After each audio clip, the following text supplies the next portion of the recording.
से शुरुआत कर लेते हैं। यहाँ पर हम देख रहे हैं कि सर गोल्ड जो है वो पिछले कई सेशन से हमें जब गिरावट देखने को मिल रही थी तब भी एक रेंज में नज़र आ रहा था। अभी हम अगर देखें तो डोमेस्टिक मार्केट में अगर हम इसको देखते हैं तो 160 के आस-पास नज़र आ रहा है और वहीं अगर हम कॉमिक्स पे देखें तो 5200 के आस-पास चलता हुआ नज़र आ रहा है। आप कैसे देख रहे हैं सर गोल्ड के प्राइसेस को और आगे के लिए क्या इसमें हमें कितनी अपसाइड देखने को मिल सकती है? यस, गुड आफ्टरनून सभी दर्शकों को। जैसे कि यहाँ पर रिस्पांस दिख रहा है कि गोल्ड सिल्वर का जो एक्सट्रीम वॉलेटाइल सेशन है वो यहाँ पे शुरू हो चुका है वापस एक बार के लिए। यहाँ पे समवेयर एक सबसे एक पॉजिटिव न्यूज जो बन के आ रही है गोल्ड सिल्वर के लिए जो है इसका कॉन्ट्रैक्ट साइज जो है, जो मार्जिन मार्जिन कट हुआ है, जहाँ पे करीबन गोल्ड के जो कॉन्ट्रैक्ट मार्जिन जो है वो रिड्यूस किया हुआ है 21 से लेके बाद में वो अभी 18 हो चुका है। और डेली प्राइसेस का जो वॉलेटिलिटी है वो भी उसमें काफी रुझान दिख रहा है, तो समवेयर वो भी 20% से 17% किया हुआ है। इवन सिल्वर में भी हम लोग देखेंगे तो उसका भी जो लिमिट स्ट्रक्चर है उसमें भी काफी सारे चेंजेस है। करीबन 27 से ले वो 24% के ऊपर लेके आया है, मार्जिन रिड्यूशन दिख रहा है। तो ओवरऑल ये काफी पॉजिटिव न्यूज हो सकता है जो भी पार्टिसिपेशन कर रहे हैं through out the international level से, तो ज्यादा वॉलिडिटी आपको इंटरनेशनल लेवल पे दिखेगी और उसी के साथ में हमारे डोमेस्टिक मार्केट में भी काफी वॉलिडिटी आती हुई दिखेगी हमें। चलिए ठीक है। सर यहाँ पर हम थोड़ा-सा फंडामेंटली भी इसको समझना चाहेंगे कि अगर हम प्राइसेज़ को देखते हैं अगर हम थोड़ी-सी डिमांड की भी बात करें तो ज्वेलरी की अगर हम पहले बातचीत कर लें तो यहाँ पर भी जो है डिमांड थोड़ी-सी हमें 19% तक यहाँ पर जो है एक फॉल आता हुआ नज़र आया है। आगे के लिए आप इसको किस तरीके से देख रहे हैं और इसके अलावा क्या कुछ रीज़न है जो प्राइसेज़ को पुश कर रहे हैं? देखिए, सबसे इम्पोर्टेंट बात है उर्वशी जी कि जिस हिसाब से फंडामेंटल इसमें पैन आउट हो रहा है वो तो वो भी काफी वॉलेटाइल है, लेकिन जब भी हम लोग फिजिकल बाइंग की बात करते हैं, जिस हिसाब से डिमांड कन्वेंशनली अभी तक लौटी नहीं है मार्केट में, बिकॉज ऑफ द स्ट्रक्चर जो है काफी डिसेंसिव नहीं लग रहा है कि समवेयर यहाँ पे काफी वॉलेटिलिटी देखने के लिए मिल रही है और आने वाले समय में भी वो रहेगी वैसे ही, क्योंकि यहाँ पे काफी अभी न्यूज फ्लो जो है आने वाले समय हम लोग को देखेंगे तो वो स्ट्रक्चर जो है मार्केट में हमें वॉलेटिलिटी लेके आएगा। समवेयर अभी फिलहाल के लिए 1,60,000 को टेस्ट आउट हो रहे दिख रहा है आपको गोल्ड। समवेयर सिल्वर जो है उसके मुकाबले में नहीं चलते हुए दिख रहा है। उसी को हम लोग को ध्यान में रखने के लिए एक बार के लिए इसका जो ओवाई स्ट्रक्चर है किस हिसाब से पैन आउट हो रहा है वो देखना चाहिए। जो इनफ्लो जो है वो ईटीएफ में भी हम लोग देखेंगे तो काफी जो ड्रास्टिकल चेंजेस देखने के लिए मिल रहे हैं। तो फिलहाल के लिए सिल्वर के ईटीएफ जो है वो इतना इंटरेस्टिंगली यहाँ पे मार्केट में पैन आउट होते हुए दिख रहे हैं। समवेयर गोल्ड के साइड में काफी रुझान है, तो जब भी यहाँ पे कोई भी बड़ा इन्वेस्टर मार्केट में पैसे लगाते हैं, वॉलेटिलिटी देखते हुए मार्केट में पार्टिसिपेशन अपना खुद का करता है, तो वो गोल्ड सिल्वर के रेशियो को ध्यान में रखता है। तो जैसे कि लास्ट टाइम के सेशन में हम लोगों ने बात किया, जो रेशियो जो है वो करीबन 44 तक नीचे निकल गया था। अब वापस जी। कहीं पे तो एक आउट मोमेंटम कर रहा है, तो समवेयर अभी 60 के नजदीक में चल हुआ है। तो समवेयर हम लोग देखेंगे कि 90 तक ये जब भी मूवमेंट करता है तो आपको यहाँ पे ज्यादा करके पार्टिसिपेशन जो है वो गोल्ड की तरफ से आती हुई दिखेंगी। समवेयर वो जब भी काफी वॉलेटिलिटी से क्रश डाउन हुआ था, अभी सेल ऑफ जो देखने को मिला था बिकॉज ऑफ द सिल्वर के हिसाब से। तो सिल्वर और गोल्ड की ये रेशियो को भी हम लोग को ध्यान में देखना चाहिए। उसके साथ में जो मार्जिन का एक डिस्काउंट अभी फिलहाल के लिए पार्टिसिपेशन को मिलेगा, वो भी एक वॉलेटिलिटी लेके आएगा मार्केट में। चलिए ठीक है, यहाँ पर हम देखें तो डॉलर भी मज़बूत होता हुआ नज़र आया है। अगर हम मिडल ईस्ट के टेंशन को देखें तो उसकी वजह से भी जो असर है वो जितने भी प्रीशियस मेटल्स हैं उन पे एक लिमिटेड असर हमें देखने को मिला है। इसी के साथ-साथ कुछ रिपोर्ट्स भी सर निकल कर के आई हैं जिन्होंने गोल्ड की प्राइसेज़ को लेकर के एक रेंज दिया है। उन्होंने कहा है कि 5,300 से लेकर $5,500 के आस-पास जो है वो हमें सोने के अंदर आगे की अपसाइड मूव आते हुए हम देख सकते हैं। सर आपका क्या व्यू है इस पर? ये इसको डॉलर टर्म में हम लोग देखेंगे क्या मोमेंटम हो रहा है जो इंटरनेशनली। तो इंटरनेशनली फिलहाल काफी वॉलेटाइल है, जैसे अभी मैंने बात किया कि मार्जिन में काफी एक अच्छा सा एक पार्टिसिपेशन उसकी वजह से आते हुए दिखेगा। तो यहाँ पे प्राइसेस जो है आपको 2 सेशन देखने के लिए मिलेंगे, तो कम्प्लीटली साइडवेज स्ट्रक्चर में मूव आउट हो रहे थे। तो यहाँ पे कोई भी बाउंस बैक आता है तो करीबन 5240 से लेके एक 5310 के लिए ऊपर की साइड में रहेगा। उसी समय पे हम लोग देखेंगे कि निचली साइड में क्या रहेगा। तो यहाँ पे 5110 जो है वो ब्रेक डाउन होता है गोल्ड के डॉलर टर्म में। तो यहाँ पे कॉमैक्स में आपको एक बार के लिए वापस सेलिंग देखने के लिए मिलेंगी, करीबन 50-40 तक के रह रहेंगी। तो ये 5240 और 5040 ये जो रेंज है वो एक स्टैग्नेंट रहेगी करीबन कुछ हफ्तों के लिए। ऐसे इस तरह से मार्केट फिलहाल के लिए प्लानिंग करके चल रहा है। ओके।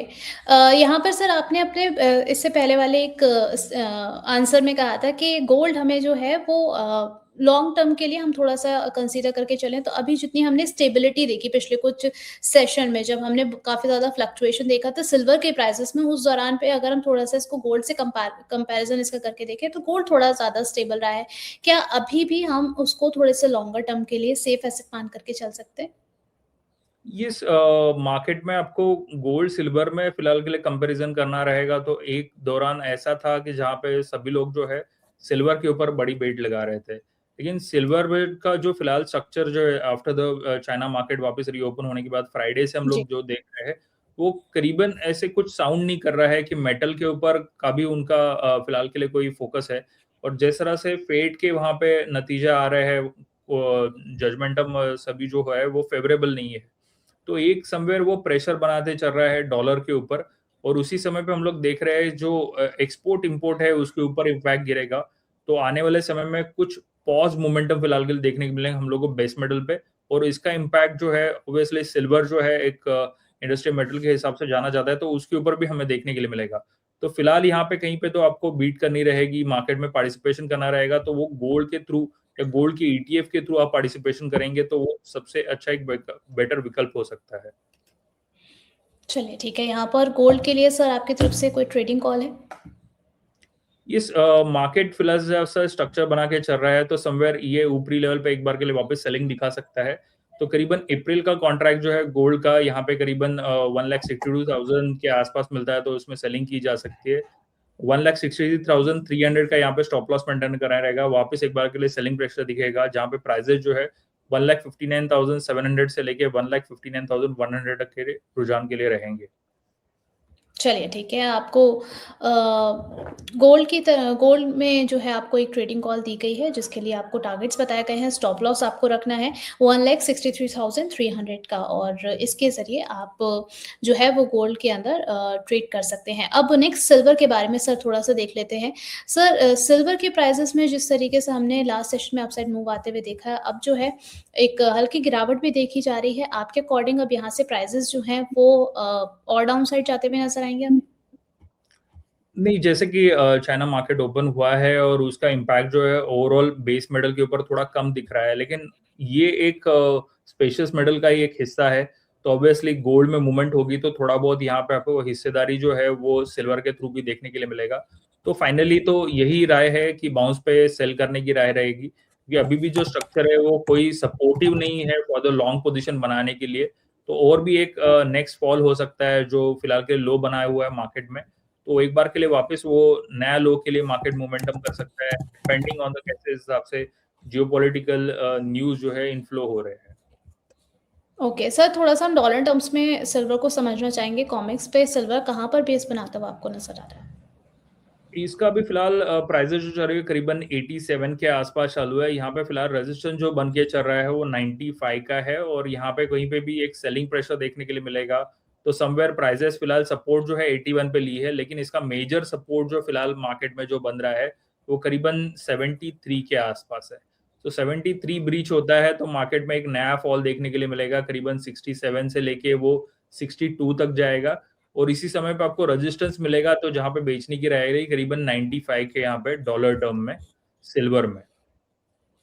चलिए ठीक है, यहाँ पर सिल्वर में सर थोड़ा-सा हम समझना चाहेंगे जिस तरीके से हमने गोल्ड को थोड़ा-सा हमेशा से लंबी अवधि के लिए थोड़ा-सा समझ कर के चला जाता है। अगर हम सिल्वर की बात करें तो यहाँ पर क्या कुछ शॉर्ट टर्म टारगेट्स कंसीडर करके चल सकते हैं? सुबह ही किसी का सवाल था ये कि क्या हम थोड़ा-सा इसको शॉर्ट टर्म के लिए देख कर के चल सकते हैं? आपकी क्या सलाह रहेगी? इसमें लार्जली हम लोग देखेंगे जो पार्टिसिपेशन जो है वो इंस्टीट्यूशन से फिलहाल होते हुए नहीं दिखेगा, तो ऑब्वियसली इसमें थोड़ा मूवमेंट जो है वो थोड़ा स्टेगनेंट रहेगा। यहाँ पे पार्टिसिपेशन जो है वो भी थोड़ा नरमी दिखाते हुए दिखेंगे हम लोग को। तो फिलहाल इंट्राडे के हिसाब से इसको हम लोग फिलहाल देखेंगे स्पेसिफिकली। तो करीबन 2,68,900 के आसपास मिलता है तो इसमें बिकवाली करनी चाहिए। 2,74,100 का यहाँ पे स्टॉप लॉस मेंटेन करना रहेगा। यहाँ पे टारगेट जो बनेंगे वापस एक बार के लिए प्राइसेस जो है निचली साइड में जाएँगी तो करीबन 2,59,800 से लेके 2,57,300 के लिए प्राइसेज़ जाएँगे। चलिए ठीक है, यहाँ पर सिल्वर में आपको टारगेट्स दिए गए हैं और स्टॉप लॉस आपको मेंटेन करना है 2,74,100 का टारगेट रहेंगे 2,59,000 से लेकर के 2,68,900 तक के सॉरी 57,300 तक के टारगेट्स यहाँ पे रहेंगे, तो आप सिल्वर के अंदर इसको कंसीडर करके चल सकते हैं। सर थोड़ा-सा हम ईटीएफ के नज़रिए से भी इसको समझना चाहेंगे। हमने देखा इसमें 6% की जो है वो कल के अगर सेशन को अगर देखते हैं तो वहाँ पर अपसाइड मूव हमें आते हुए नज़र आई है। क्या ये वक़्त है जहाँ पर हमें ईटीएफ को पिक करना चाहिए?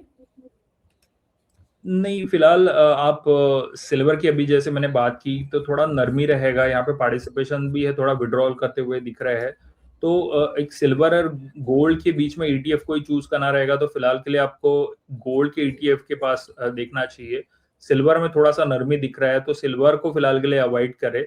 नई पोज़ीशन नहीं बनाएँ, जो भी पोज़ीशन बनी है, उसमें आप एवरेज करते हो सकते हैं, कि कहीं पे प्राइसेज़ फॉल कर रहे हैं, तो उसको ऐड ऑन और कीजिएगा। फिलहाल लॉन्ग टर्म में तो मार्केट पॉजिटिव ज़रूर है, लेकिन फिलहाल शॉर्ट टर्म जिस हिसाब से न्यूज़ फ्लो हो रहा है, ग्लोबली सारे न्यूज़ फ्लो जो है वो इफ़ेक्ट कर रही है डॉलर को, काफ़ी वॉलेटिलिटी देखने के लिए आने वाले समय में भी दिखेगी। लेकिन दोनों में से प्रेशियस मेटल में से किसको चूज़ करना रहेगा तो व्हिच इज़ गोल्ड। ओके, तो अगर आपको गोल्ड और सिल्वर में से किसी एक को पिक करना है, तो आप गोल्ड को कंसीडर करके चल सकते हैं। मार्केट सिनेरियोज़ और ग्लोबल अनसर्टेनिटी के बीच में गोल्ड जो है, वो अभी एक्सपर्ट की तरफ से ज़्यादा फ़ेवरेबल माना जा रहा है। सर मोहित यादव जी का एक क्वेश्चन भी आया है इस दौरान, जो कि काफ़ी आम लोगों का क्वेश्चन है। कह रहे हैं कि गोल्ड के प्राइसेज़ कब नीचे आएँगे? इस दौरान जो है बहुत सारे लोग सर ये भी कह रहे थे कि आने वाले समय में जो है वो कई सारे ऐसे इवेंट्स भी हैं उनके घर पे, जहाँ पर उनको सोना-चांदी खरीदना है, तो अभी प्राइसेज़ हमें क्या खरीदारी वाले लेवल पर आते हुए नज़र आएँगे फिज़िकल फॉर्म में? इस डिपेंड कि किस हिसाब से मार्केट फिलहाल ग्लोबल सिनेरियो को देख रहा है और यहाँ पे समवेयर आपको पोजिशनल कोई भी बनानी रहेगी तो गोल्ड जैसे मैंने अभी मेंशन किया, एक हैंडसम मूव वापस एक बार के लिए देखने के लिए मिल सकता है आपको गोल्ड में। हो सकता है स्टेबल मोमेंटम आपको सिल्वर में दिखे लेकिन यहाँ पे एक नई उछाल देखने के लिए मिल सकती है वापस प्राइसेज़ के सामने गोल्ड में। चलिए ठीक है।